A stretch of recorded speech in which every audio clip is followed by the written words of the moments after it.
Hi friends, welcome back. तो खबर है इंडिया और कनाडा के न्यूज़ से रिलेटेड है। खालिस्तानियों के खिलाफ सबसे बड़ा एक्शन की तैयारी शुरू। वाह। Jaishankar OIC card update. ओए होए। चलो देखते हैं, वीडियो शुरू करते हैं। वीडियो शुरू करने से पहले अगर आप चैनल पर नए हो और आपने अभी तक सब्सक्राइब नहीं किया तो जल्दी से पहले सब्सक्राइब के बटन और बेल आइकन को क्लिक कर लो ताकि आपको हमारे सारे न्यू वीडियोस के नोटिफिकेशन मिल जाएं जैसे हम अपलोड करें। अगर आपको वीडियो पसंद आता है प्लीज़ लाइक एंड शेयर। चलिए शुरू करते हैं। अच्छा, मैं पता भी क्या सोच रही हूँ, मैं ये सोच रही हूँ कि अगर ये ट्रूडो चुप रहता, इस टाइप के जो तमाशे किए कि अपने वहाँ पे जाके बोल दिया, इंडिया के ऊपर एलिगेशंस लगा दिए, अगर ये सब ना करता तो जो निजर मरा हुआ है मरा हुआ रहता और सब कुछ नॉर्मल चलता रहता। ठीक है, कोई नहीं होता।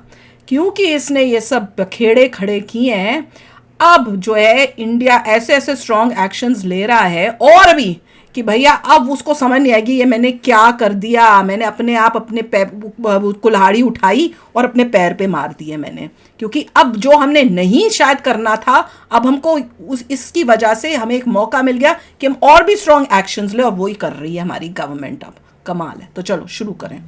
ओसीआई कार्ड रद्द करने के निर्देश भी दिए गए हैं। इस समय की बड़ी खबर आपको बता दें, वो लोग जो कि खालिस्तानी गतिविधियों में, भारत विरोधी गतिविधियों में शामिल रहे हैं, ये भी हो सकता है। ओसीआई यानी ओवरसीज सिटीजन ऑफ इंडिया की सुविधा दी जाती है। वो ओसीआई कार्ड सुविधा निरस्त हमें भी की तो यही है जाएगी। ना। ये महत्वपूर्ण फैसला गृह ओसीआई मंत्रालय चला की गया, तरफ से लिया गया है और इंडिया नहीं जा साथ ही विदेश सकता। मंत्रालय और गृह मंत्रालय की तरफ से खत्म। सिफारिशों के बाद जहां एक तरफ ओसीआई कार्ड रद्द करने जैसी कवायद की जा रही है, तो वहीं जमीन पर उन तमाम लोगों के जिनके खालिस्तानी कनेक्शन हैं, उनकी संपत्तियों को जब्त करने के लिए भी कवायद शुरू हुई है। देखा क्या तगड़ा एक्शन के लिए सीधे रुख करते हैं। मेरे सहयोगी मनीष शुक्ला हमारे साथ जुड़ गए हैं। मनीष, लगातार जिस तरीके की कार्रवाई देखने को मिल रही है, यानी भारत ने भी ये साफ कर दिया है कि जिस तरीके के आरोप विदेशी धरती से लगाए जा रहे हैं उन्हें बर्दाश्त नहीं किया जा सकता है। जमीन पर भी कार्रवाई हो रही है और साथ ही ओसीआई कार्ड रद्द करने का फैसला लिया गया है। कितने लोगों की यह फहरिस्त है? देखिए, अगर आप देखें तो यूके के अंदर और ख़ासतौर पर सैन फ्रांसिस्को यूएस में और कनाडा के अंदर जो हमारे दूतावास हैं, हाई कमीशन है, उसके सामने जो वायलेंट प्रोटेस्ट हुए थे उसकी बाकायदा पहले दिल्ली पुलिस फिर एनआईए को जांच करने को कहा गया था। तमाम सीसीटीवी फुटेज इकट्ठे किए गए हैं और इन सीसीटीवी फुटेज के आधार पर आइडेंटिफाई किया गया है कि इनमें कौन कौन लोग शामिल थे। तो ये जो लिस्ट की आप बात कर रहे हैं, लिस्ट काफ़ी बड़ी हो सकती है। कम से कम 400 से 500 लोग शुरुआती जो लिस्ट है उसमें उनके नाम आ सकते हैं। ये जो सारे लोग हैं। हमारे साथ में जितेंद्र शर्मा भी हमारे साथ जुड़ गए हैं। जितेंद्र जी, जो जानकारी सामने आ रही है, ये बड़ा एक्शन कहा जा सकता है और भारत ने भी सीधे सीधे ये साफ कर दिया है कि रेड लाइन क्या है। यानी अब बड़ी कार्रवाई देखने को मिलेगी, क्योंकि ये बर्दाश्त नहीं किया जा सकता कि भारत के खिलाफ विदेशों से एजेंडा भी चलाया जाए और आप ओसीआई की सुविधा भी लेते रहें।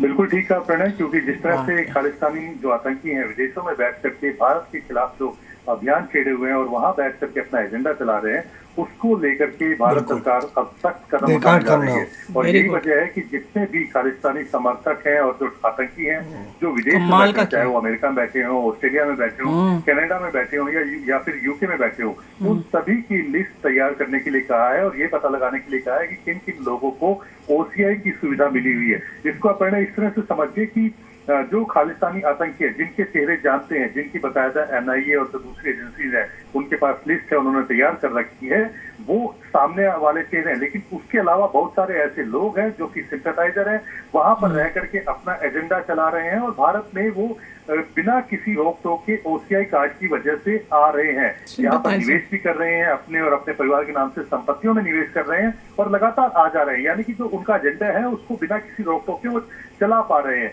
भारत सरकार अब इस नेटवर्क को पूरी तरह से तोड़ देना चाहती है और यही वजह है। जितेंद्र, क्या माना जाए कि इससे एक बड़ा सामाजिक दबाव भी पैदा होगा, क्योंकि इन तमाम लोगों के कनेक्शन, इनके रिश्तेदार भारत के अंदर मौजूद हैं? बिल्कुल सही कहा आपने। इसको आप इस तरह समझिए कि जिस तरह से अभी कनाडा में जो इंडियन एम्बेसी ने वीजा को सस्पेंड कर दिया है, यानी कि वहां पर अभी किसी भी व्यक्ति को वीजा नहीं मिलेगा, लेकिन ये लोग ओसीआई की मदद से आ सकते थे। अब ऐसे लोगों का पहले से वो तो आएगा कर दिया जाता है, तो यानी कि ये शुक्रिया तमाम जानकारी के लिए जितेंद्र, आपका भी, और साथ ही मनीष शुक्ला आपका। और इस बड़ी खबर पर जो भी अपडेट होगा वो सबसे पहले आपको जी न्यूज पर देंगे। बहुत कमाल की न्यूज़ है, सोच भी नहीं सकते थे। बहुत ही बिग स्टेप, सच्ची में कमाल है कि ओसीआई को ही उन्होंने कह दिया है कि तुम्हारा ले लेंगे हम। ओसीआई नहीं, मतलब तुम OCI के द्वारा ही लोग ओवरसी के citizenship overseas citizen of India नहीं हो। ओसीआई मतलब overseas citizen of India, citizen of India, citizen of India overseas रहते हैं। हाँ और अगर वो हटा दें तो बंदे आ ही नहीं सकते, कमाल है, तुम इंडियन ही नहीं रहे अब। जबकि ओसीआई जो होता है लाइफ टाइम होता है वीज़ा, हाँ कि आप अपने जब तक आप जिंदा हैं आप जा सकते हैं, आ सकते हैं, कोई चिंता नहीं है आपको। उनका वही ले लिया, अब तुम आ ही नहीं वही अगर ले लिया कमाल किया। तो जाने के लिए उनको वीज़ा चाहिए होगा, वीज़ा इशू कर नहीं रहे। और क्यों नहीं, और वीजा देंगे नहीं क्योंकि तुम्हारा ओसीआई उन्होंने किस रीजन से किया, क्योंकि तुम खालिस्तान प्रो खालिस्तान। कनाडा के बंदे को वीज़ा नहीं मिलेगा, हाँ। वो जा नहीं सकता, ओसीआई कैंसिल हो गया, और वीजा भी मतलब बंद वहीं रुक गए वो लोग, मतलब वो अपने रिश्तेदारों के पास नहीं जा सकते, या वो जो भी इनका रीज़न ये था इन्वेस्टमेंट करते हैं, जो कार्य करते हैं इंडिया में जाके वो नहीं कर कुछ नहीं पाएंगे। होगा। और अगर तुम्हारा ओसीआई हट गया है तो तुम्हारे वहाँ के घर घुर वो सब भी मेरे ख्याल से अब तुम्हारे नहीं रहे, क्योंकि तुम हो ही नहीं सिटीजन ऑफ इंडिया। खत्म ही हो गए। ये उससे क्या होगा, आपकी कोई है ही नहीं, अगर तुम्हारी प्रॉपर्टी या कुछ हो तो वो भी, जब तुम हो ही नहीं सिटीजन तो वो तुम्हारी उस देश में प्रॉपर्टी। मगर वो लोग अपने नाम पे प्रॉपर्टी ले नहीं रहे थे, अपने रिश्तेदारों के नाम पे ले रहे थे। ये बंदे ने तो जो किया था, वो कौन है, पन्नू के बारे में बात बता रहे थे ना, जो पन्नू है उसका ये जो घर दिखाई जा रहे थे वो चंडीगढ़ में इसका घर है। इसने खाली अकेले नहीं लिया था, उसने किसी और के साथ के नाम के साथ ये घर लिया हुआ था। तो ये ऐसी चालें नाम पे नहीं कर रहे, किसी और के नाम पे कर रहे हैं। नहीं, और कितना कमाल है कि अब कैमरों से जब इन्होंने ये सब तमाशे किए थे, उन कैमरों से इनको आइडेंटिफाई करके कह रहे कोई 400 लोग हैं, कितने सारे। पर मेरा क्वेश्चन ये है कि अब कहीं ये लोग जो है, उसके बाद याद है वो मुंह छुपा के कहीं आ रहे थे, तो अब ये ना हो कि वो मुंह छुपाएं, फिर कैसे पता चलेगा इनके शक्लें, फिर कैसे करेंगे कि वहां पे कौन थे ये, उसका भी कोई लॉ एंड टेक्निक ऑर्डर को होनी देखना है, चाहिए। जिस कंट्री में हो रहा है उस कंट्री को लॉ एंड ऑर्डर देखना है। जैसे यूएस में भी कर दिया था, बीच में दूर दूर कर दिया था कि कोई भी पास ना आ सके। नहीं देखो, तुम पीसफुल अगर वहां पे प्रोटेस्ट करो तो भी वो हम चलो उसको एक्सेप्ट कर लेंगे, पर कई ऐसे थे, कई वीडियो ऐसे थे जिसमें इंडियन फ्लैग की इंसल्ट की जा रही थी, तो उनके ऊपर तो जबरदस्त एक्शन लेना ही चाहिए। उनके भी ओसीआई जो है वो हटाने चाहिए। ओसीआई बहुत बड़ी बात होती है जिनको नहीं पता, क्योंकि ये एक ही जरिया होता है जिससे आप इंडिया आ जा सकते हैं बिना किसी और कोई रिक्वायरमेंट के। बिल्कुल कमाल। आप सिंपल जब कभी भी आ सकते हैं, कितनी देर भी रह सकते हैं और जा सकते हैं। अदरवाइज अगर कोई बाहर से आता है तो उसे पुलिस को भी देखना पड़ता है कोई कुछ अमाउंट के बाद। तो ये सब रिस्ट्रिक्शन, और वो कुछ भी खरीद सकते हो, कुछ भी।